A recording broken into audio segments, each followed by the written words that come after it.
What's up YouTube, Dom here from Movie Nerd Reviews, here to update all of you on the latest movie news, reviews, and clues.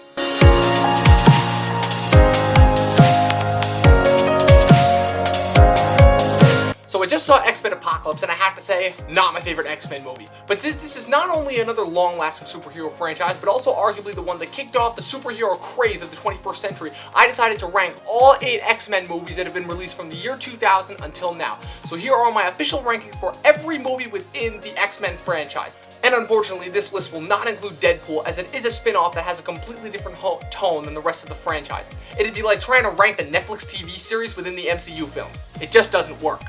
So before I get to the rankings, let me tell you how I classify each movie. I classify these movies into 4 categories: the great ones, the good ones, the ones, and the shitbags. And we start this list at the bottom of the pile in the shitbag category with my number 8, X-Men Origins Wolverine.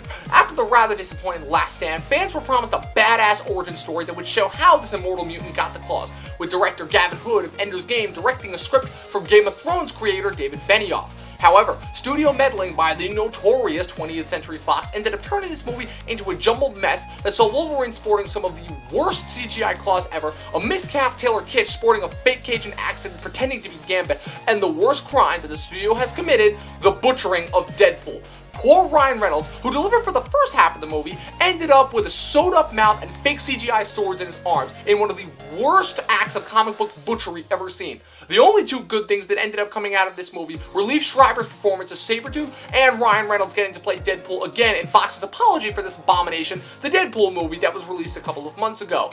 It was a mess from beginning to end, and yet another example of what happens when Fox interferes with the project.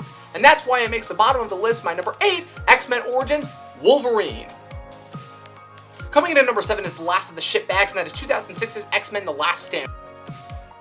Bryan Singer stepped down after 2003's X2 in order to direct his dream project, Superman Returns, arguably another failed attempt at the Man of Steel. But he ultimately doomed the franchise, as this was the installment that forced him to come back and save it 8 years later, with director Brett Ratner coming in to do his own take on the Dark Phoenix saga and butchering it. You had the deaths of both Cyclops and Professor X, the introduction of the Cure storyline in addition to the Dark Phoenix, and it just became something completely different from the previous installment. Not to mention the fact that you have these weird mutants that you've never heard of, with no mention of Gambit or Psylocke like Singer previously promised, as well as the fact that Juggernaut, one of the X-Men's most feared and toughest opponents, was turned into a walking internet meme. I don't hate Ratner as a director, I love the Rush Hour movies and Red Dragon, but this was just not a good movie, and that's why I make it my number 7, X-Men The Last Stand.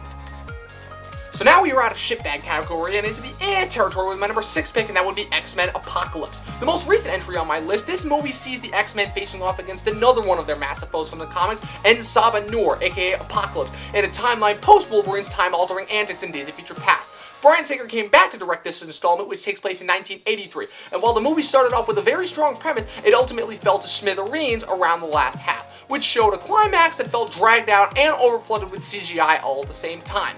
While I love both the returning prequel actors and the new younger cast, Bryan Singer pulled a total 180 with this movie in terms of ensemble, as no character ever really got their moment while others simply felt shoved in for fan service, while at the same time managing to simultaneously bore and excite fans with a villain that started off with promise and ended up failing like so many before him, with Oscar Isaac's Apocalypse. 2/3 great, 1/3 shit makes it a perfect candidate for the category, making it to my number 6 spot. That would be X-Men Apocalypse. Coming in at number 5 is a movie that I didn't like at first but grew to like after repeated viewings, and that is the second solo Wolverine installment, The Wolverine. Unlike last time, Fox actually gave Copland and Girl Interrupted director James Mangold the chance to make a good movie, and for 2/3 of that, he delivered. You had an intriguing tale that saw Logan post-X3 attempting to come to terms with Jean's death, as well as his own morality, before he's whisked off to Japan to see an old friend before he dies, who offers him something he never thought he'd be able to have, the ability to die.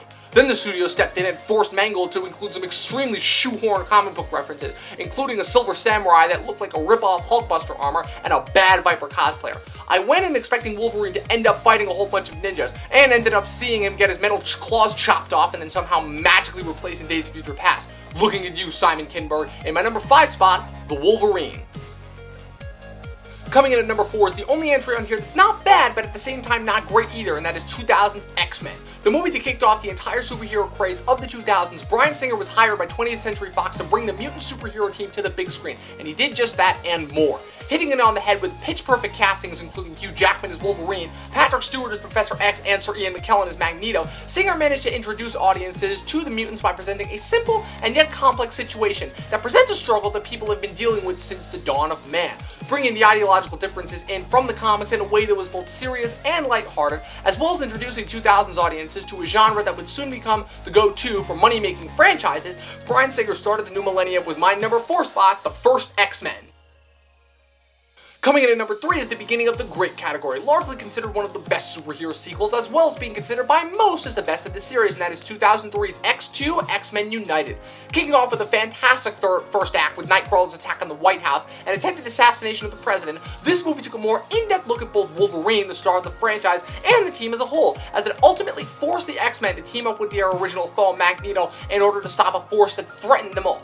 It showed a new side to the struggle between humans and mutants, as well as showing audiences the first glimpses of the origin of Wolverine, something that would be explored vastly in future installments. You also had the introduction of the radical Colonel William Stryker, played by Brian Cox, who would go on to cause a lot of trouble for the X-Men in future installments. X-Men may have launched the superhero craze, but they never would have made it this far without this movie. My number 3 pick, X2.